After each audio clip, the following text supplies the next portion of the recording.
നമസ്തേ, ധ്വനിയുത്തമൻ. ലോകത്തിലെ തന്നെ ഏറ്റവും വലിയ സാമ്പത്തിക ശക്തിയായിട്ടുള്ള അമേരിക്ക, യൂറോപ്പ് പോലുള്ള രാജ്യങ്ങളിൽ പോലും ചിന്തിക്കാൻ കഴിയാത്ത കാര്യങ്ങളാണ് ഇന്ന് ഭാരതത്തില് മോദി സർക്കാർ കൊണ്ടുവന്നിട്ടുള്ളത്. സാമ്പത്തികമുള്ളവന്റെ കയ്യിൽ മാത്രം ബാങ്കുകൾ നൽകിയിരുന്ന ക്രെഡിറ്റ് കാർഡ് ഇന്ന് സാമ്പത്തികമില്ലാത്ത തെരുവോര കച്ചവടക്കാരന്റെ പോക്കറ്റിലേക്ക് എത്തിയിരിക്കുന്നു. PM സ്വാനിധി പദ്ധതിയെക്കുറിച്ച് കേട്ടിട്ടുണ്ടോ? പ്രധാനമന്ത്രിയുടെ ഒരു വമ്പൻ പദ്ധതി.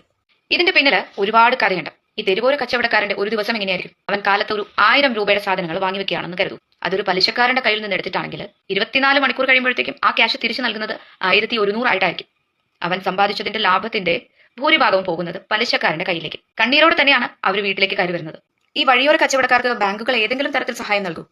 ഇല്ല. ഇങ്ങനെ പോയി കഴിഞ്ഞാൽ ഒരു രാജ്യത്തിന്റെ സമ്പദ് വ്യവസ്ഥ മെച്ചപ്പെടുമോ? വേണ്ട, അവർ വ്യക്തിപരമായിട്ട് മെച്ചപ്പെടൂ, പലിശക്കാരെ ഭയന്നുള്ള ജീവിതവും. ഇത് മനസ്സിലാക്കിക്കൊണ്ട് തന്നെയാണ് മോദി സർക്കാർ സ്വാനിധി കാർഡ് കൊണ്ടുവന്നിട്ടുള്ളത്. ഒരു രാജ്യത്തിന്റെ നട്ടെല്ല് എന്ന് പറയുന്നത് ആ രാജ്യത്തെ കച്ചവടക്കാർ തന്നെയാണ്. അതിൽ തെരുവോര കച്ചവടക്കാരും പെടും. ഒരു കാലത്ത് ബാങ്കിന് പുറത്തായിരുന്നു ഈ വഴിയോര കച്ചവടക്കാർ. കാരണം അവർക്ക് ഈടുവെക്കാൻ ഭൂമിയോ അല്ലെങ്കിൽ സ്വർണമോ ഉണ്ടായിരുന്നില്ല. അത് കൃത്യമായി പലിശക്കാർ മുതലെടുക്കുകയും ചെയ്തു. കച്ചവടക്കാർക്ക് എന്നും ഈ ക്യാഷ് റോളിംഗ് നടന്നുകൊണ്ടേയിരിക്കണം. കാലത്ത് ഒരു 5000 രൂപ കിട്ടിക്കഴിഞ്ഞാൽ അവർക്ക് വൈകുന്നേരം ആകുമ്പോഴത്തേക്കും പലിശക്കാരന് കൊടുക്കാനുള്ള പലിശ സഹിതം ചെറിയൊരു ലാഭം കിട്ടും. അതിങ്ങനെ എന്നും നടന്നു പോയിക്കൊണ്ടേയിരിക്കും. അതുകൊണ്ട് എന്നും അവർ ദരിദ്രരായി തന്നെ മുന്നോട്ട് പോകും.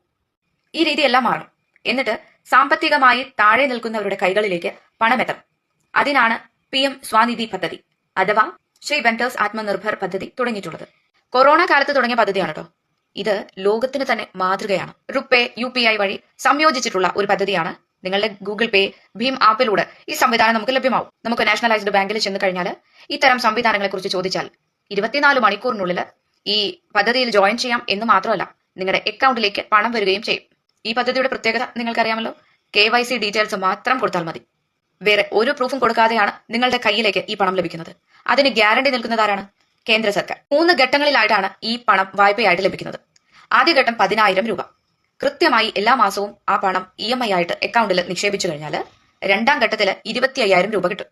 അതും ഇതുപോലെ കൃത്യമായി അടവുകൾ ചെയ്തു കഴിഞ്ഞാൽ മൂന്നാം ഘട്ടത്തിൽ 50000 രൂപയും കിട്ടും. കൃത്യമായി അടവുകൾ ചെയ്തു കഴിഞ്ഞാൽ കേന്ദ്ര സർക്കാർ 7% സബ്സിഡി നിങ്ങളുടെ അക്കൗണ്ടിലേക്ക് നേരിട്ട് തന്നെ നൽകും.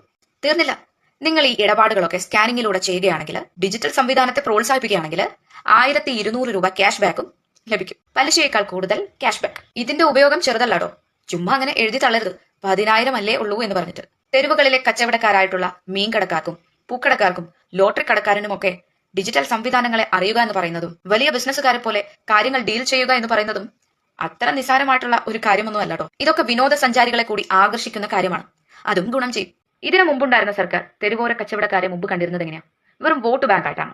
പക്ഷേ മോദി സർക്കാർ വന്നപ്പോൾ അവരെ എങ്ങനെ കാണുന്നത്? രാജ്യത്തിന്റെ പങ്കാളികളായിട്ട്. അല്ല, ഇതിനു മുമ്പുണ്ടായിരുന്ന നമ്മുടെ സാമ്പത്തിക ശാസ്ത്രജ്ഞൻ തോമസ് ഐസക് പറഞ്ഞത് ഓർമ്മയില്ല? ഈ ഡിജിറ്റൽ സംവിധാനമൊക്കെ എങ്ങനെയാണ് തെരുവോര കച്ചവടക്കാരുടെ അടുത്തെത്തുക എന്ന് ചോദിക്കുന്ന ആ ഇടതന്റെയും വലതന്റെയും ഒക്കെ ദീർഘവീക്ഷണം അവർ ഭരിച്ചിരുന്ന കാലത്ത് എന്താണ് ഈ തെരുവോര കച്ചവടക്കാർക്ക് ചെയ്തിട്ടുള്ള സഹായം എന്നൊക്കെ നമ്മൾ കണ്ടിട്ടുള്ളതാണ്. അവരവരുടെ സ്വയം കഴിവിൽ വളർന്നു വന്നാൽ ആയി. അല്ലാതെ ഗവൺമെന്റ് സപ്പോർട്ട് കിട്ടിയിട്ടൊന്നും ആരും വളർന്നതായിട്ട് കേട്ടിട്ടില്ല. എന്നാൽ മോദി യുഗത്തിൽ അങ്ങനെയല്ല. എല്ലാവരെയും കൈ പിടിച്ച് ഉയർത്താൻ തന്നെയാണ് തീരുമാനം. അങ്ങനെ തന്നെയാണ് കാണുന്നതും.